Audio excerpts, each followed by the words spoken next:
খুলনায় হচ্ছে মাসব্যাপী মিনি বাণিজ্য মেলা। তো আপনার ভাইয়াকে সাথে নিয়ে চলে গিয়েছিলাম বাণিজ্য মেলায়। হ্যালো এভরিওয়ান, আসসালামু আলাইকুম।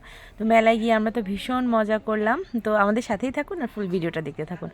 এখানে আমরা ঢুকতেছিলাম মেলায়, আর সামনে দেখতে পাচ্ছিলেন অনেক টিকিট নিয়ে বসছে, মানে লটারি।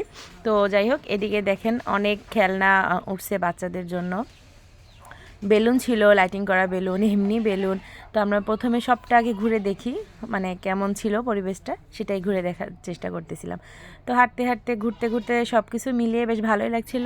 আর ওই যে ওদেরকে আমরা হারিয়ে ফেলছিলাম, ওরা সামনে ছিল। আর এদিকে দেখেন দুইটা পান্ডা এখানে দুষ্টুমি করছিল আর খেলাধুলা করছিল। ফুলের মালা এখানে বিক্রি হচ্ছিল, তাই দেখে আপনাদের ভাইয়াকে বললাম একটা ফুলের মালা কিনে দিতে।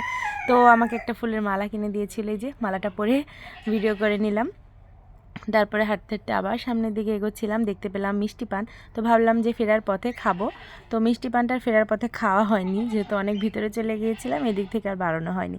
তারপরে আবারও হাঁটছিলাম, হাঁটতে হাঁটতে দেখতে পেলাম, এই যে দেখতে পাচ্ছেন এখানে সার্কাস হচ্ছে। তো এর ভিতরে আমি যাইনি, এর আগে যখন মেলা হয়েছিল তখন সার্কাস দেখেছিলাম। তো এবার সার্কাসটা দেখিনি। এখানে দেখতে পাচ্ছিলাম যে চা বিক্রি করছিল, মটকা চা। আর আমার তো চা অনেক পছন্দ, আরও ছিল মটকা চা, এটা তো খেতেই হবে। তো আপনাদের ভাইয়াকে বলার পরে এখানে আমরা চা খাওয়ার জন্য কিছুক্ষণ বসেছিলাম। তো এই যে চাটা শেষ করার পরে বাচ্চারা ফুচকা খাবে, তো ওদেরকে ফুচকা খাওয়াচ্ছিলাম। এই যে এখানে ওরা ফুচকা খাচ্ছিল। ফুচকা চটপটি হলে ওদের তো আর কোনো মানে কথাই নেই। আমি যেটা চা খাইছি আর ফুচকা খাইনি, মানে খেতে ইচ্ছা করছিল না। এখানে ওয়ালিদ, ওয়াজিদ, আমার ভাই সবাই মিলে ফুচকা খাচ্ছিল। নেক্সট ভিডিওতে সব কিছু দেখাবো। আল্লাহ হাফিজ।